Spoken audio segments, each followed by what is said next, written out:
Bonjour à vous tous, amis bricoleurs. Voici quelques détails de mon dernier poêle roquette réalisé sans soudure avec du matériel recyclé que j'ai acheté pour 60 centimes du kilogramme chez un ferrailleur. Alors le ferrailleur, c'est un peu comme une caverne d'Ali Baba.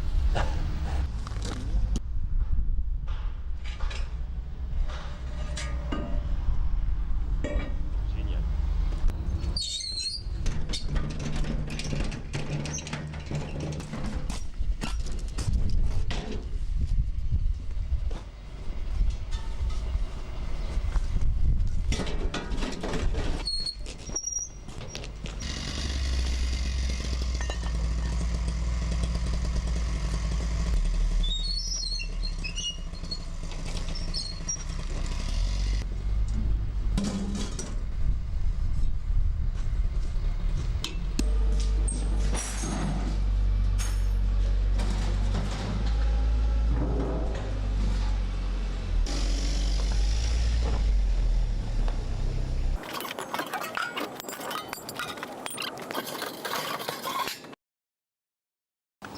Alors, il y a d'abord ce grand tube carré qui est bouché à ses deux extrémités par une petite tôle coulissante.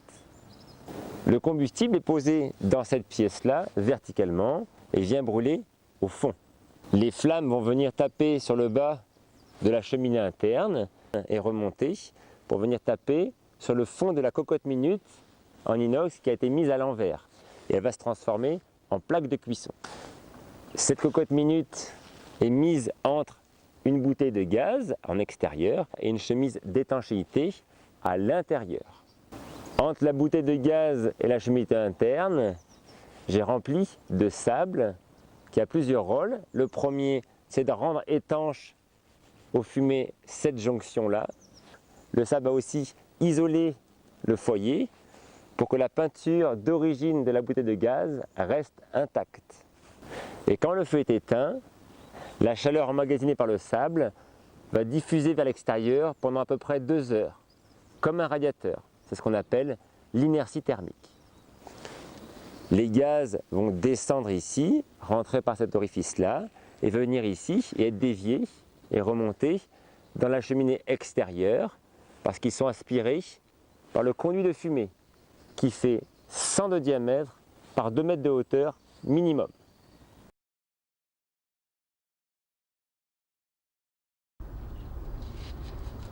Ça fait 50 et après je laisse 30, c'est ça.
Quand je mets du bois, il faut absolument fermer la grille.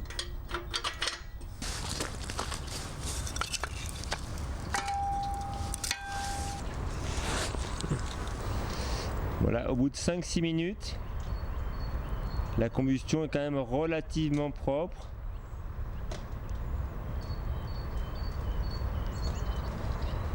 Si je veux brûler du BRF ou de la plaquette, j'ouvre. Je mets ce brûleur là et qu'il n'y ait rien d'autre qu'un panier qui va retenir le combustible tranquillement pendant qu'il est en train de brûler. Qui vient buter contre ça. Quand le feu a bien démarré, je remets la plaque ici. Voilà. Je bloque ici. Voilà. Là, il y a juste le passage qu'il faut pas que ça aille trop vite.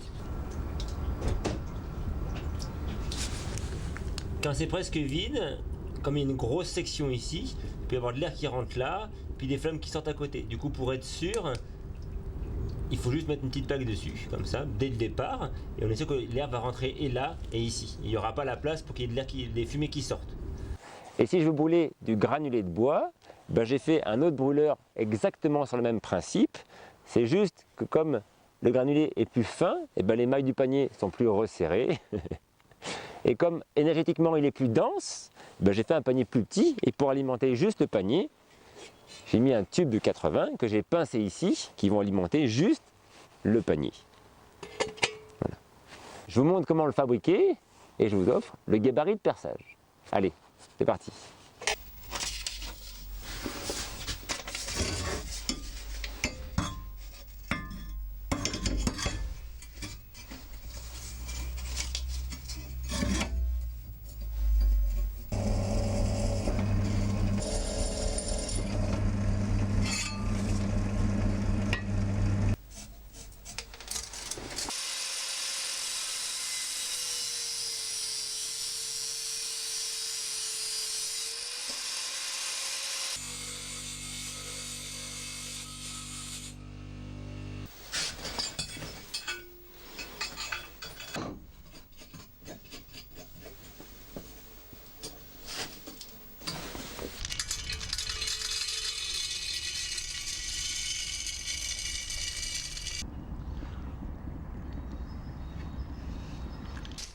Alors là, il faut complètement fermer l'air ici pour que l'entrée d'air se fasse uniquement ici et pour que ça refroidisse vraiment bien ce tube-là. Après de nombreux essais en extérieur, j'ai enfin rentré ce poêle à l'intérieur et je l'ai mis en parallèle du poêle traditionnel que j'avais pour le tester un petit peu en conditions réelles. Alors la première grande surprise, c'est que le tirage n'était pas le même, vu que je suis passé d'un tuyau diamètre 100 par 2 mètres de haut à un tuyau de la maison qui est en 150 et qui fait 6 mètres de haut. Il y a eu tellement de tirage que le poêle là, il est devenu tout rouge. Et ça sentait pas mal la peinture. Et le dessus là, de la cocotte Minux, il s'est mis il a un petit peu gondolé, ce qui fait qu'on cuisine un petit peu moins vite, mais bon, c'est pas encore trop gênant. Du coup, j'ai dû ouvrir la trappe derrière pour couper le tirage. Voilà. C'est pas un problème spécifique à ce poêle là, parce que si à côté j'avais mis 10 kg de bois et laissé le tirage ouvert, on aurait eu les mêmes dégâts. Et la température des fumées aussi entre 150 et 200 degrés. Côté performance, les deux poêles sont équivalents. Chacun d'eux arrive à me chauffer la pièce principale de 1 degré par heure. Le gros avantage de ce petit poêle, c'est qu'il ne consomme qu'1 kg de bois par heure et le gros un peu plus du double. Mais paradoxalement, comme je peux mettre des grosses bûches là-dedans, eh ben c'est celui-là que je dois recharger 2 fois plus souvent.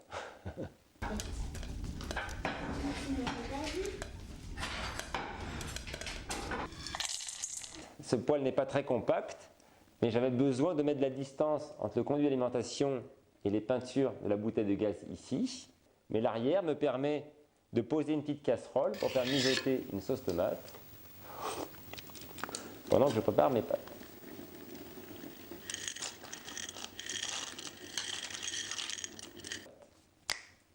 Hein? Quoi demander de plus? J'espère que ce petit tuto vous aura été utile. La suite du programme, de recouvrir tout le poêle dragon de milliers de modules Peltier pour faire de l'électricité. Non, je rigole. Mais avec toutes les surfaces planes qu'il y a ici, il y a moyen de se faire plaisir. Merci à tous les tipeurs qui ont financé cette vidéo et je vous dis à bientôt.